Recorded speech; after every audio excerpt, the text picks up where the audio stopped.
Greetings out there in YouTube land. This is Morris Man, and as always, I thank you guys for coming to my channel.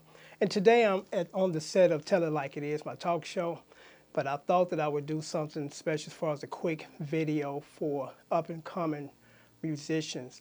And the topic is this, because this is really important, and throughout the years it's been downplayed, and people don't really use this purpose or practice anymore.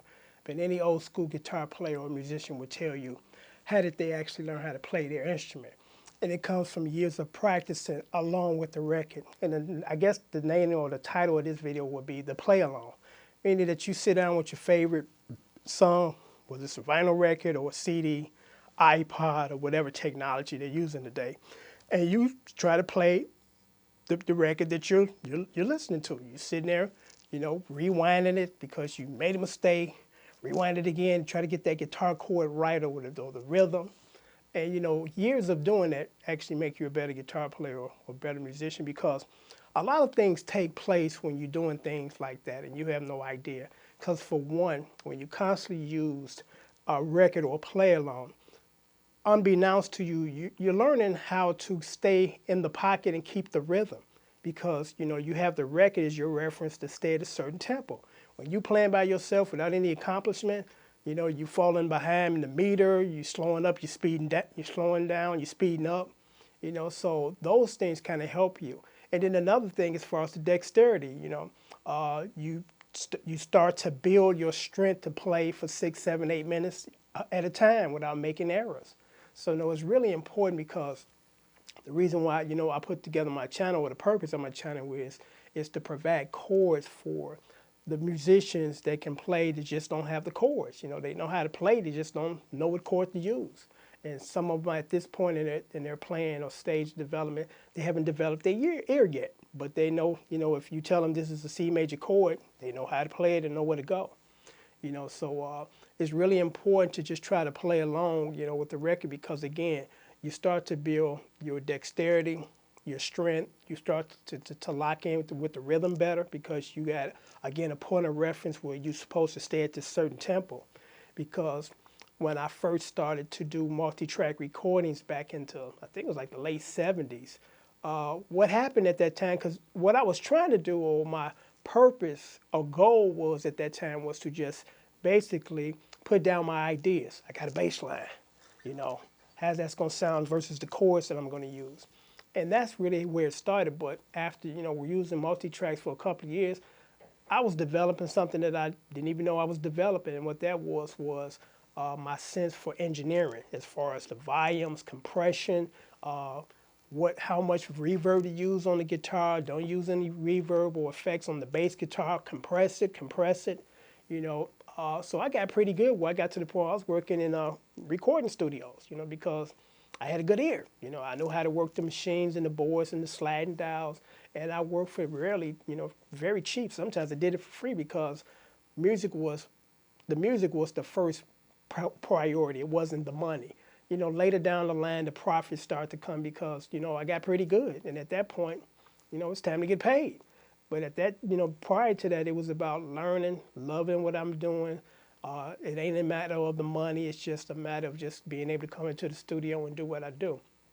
So it's really important to play along, with your favorite record, because you'll start to develop these things that you need to develop. And another one is just kind of the rhythm, because I've had people ask me, and when I hear these questions, it lets me know where you at as far as your development. And I'm not knocking it, because we all had to start at the bottom, start at the beginning. But I have people ask me, what's the strumming pattern? And I'm like, that's just something that you feel.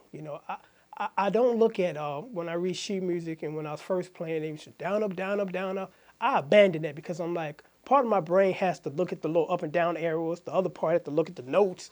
Then the other part has to, just make sure that everything is going well. So it's like you're splitting yourself down the middle. And I'm like, I'm going to just abandon this up and down stroke thing, because I can feel it, And to me, music is about expression and your feel. And I don't really think that anybody can teach you your feel. You have to develop that on your own. They can help you, put you in the direction to start working on your feel. But overall, no one can teach you feel. Because I can listen to a composition and I can feel where the rhythm guitar player is going. And do I want to, just try to totally emulate it, or, get the main part, so to speak, down, and then just kind of add my own?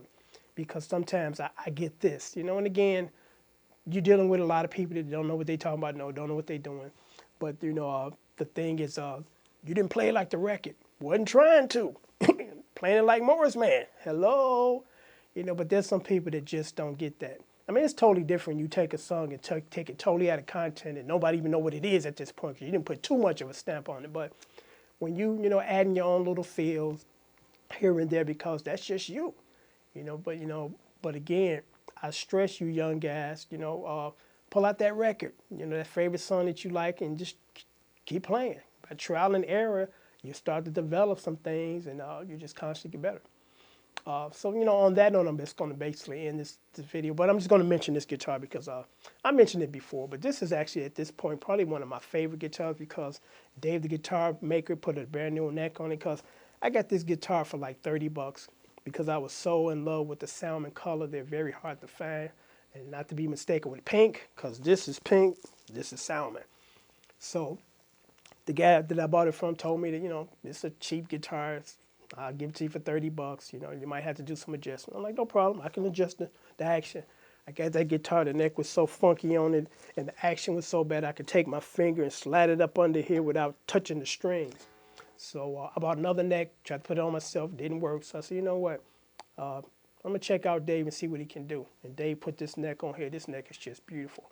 Matter of fact, he got another guitar. He's working on it for me now that he's going to put this exact same neck because I was like, I want that salmon neck, please. Because this guitar now feels totally different than it did when I had that other neck on there. And Dave just does fantastic work because I was just going to abandon this project after I spent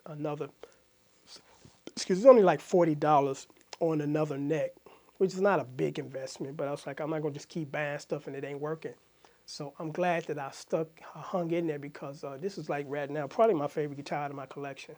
When I do my gigs, people are like, man, where'd you get that guitar from? And I tell them the history on how I got another neck put on it, added some other things, the little decals, my name on the headstock. So, so you be hearing and seeing a lot more of this guitar when I do my 60s covers. So on that note, I'm signing off, and thanks for watching.